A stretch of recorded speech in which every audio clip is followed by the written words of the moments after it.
So, ayun guys. So, oras nga po pala ng aming pagpapakain ngayong hapon.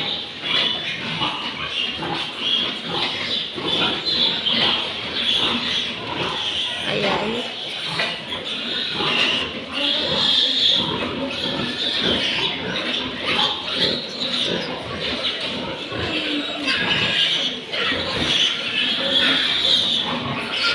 Hi ka muna. Hi.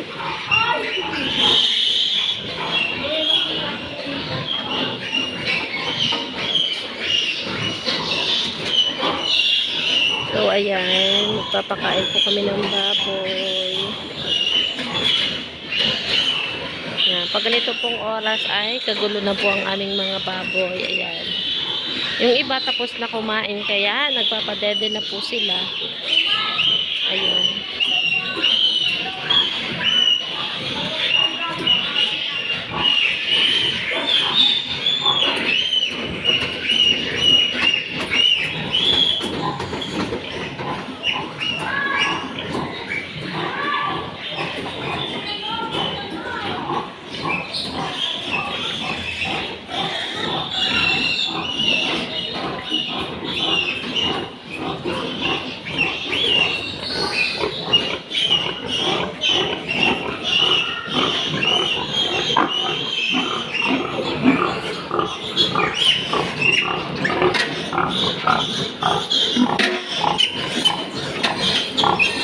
Ayan, tinurukan ko po siya at tumatalab na yung gamot sa kanya. Ayan.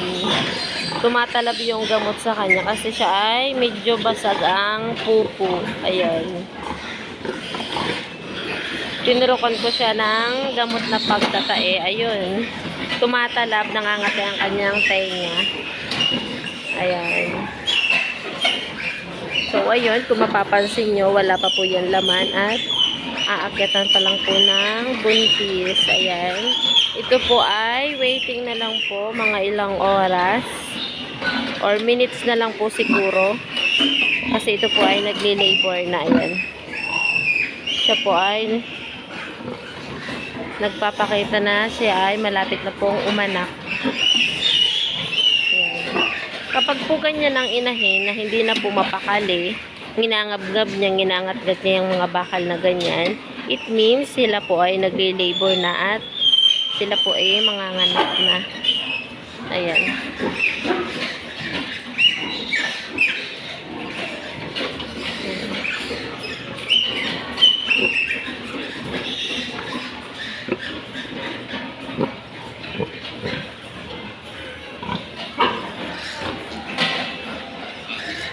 Yan, tinurukan ko din po yung isa at talaga namang nangangati ang tainga.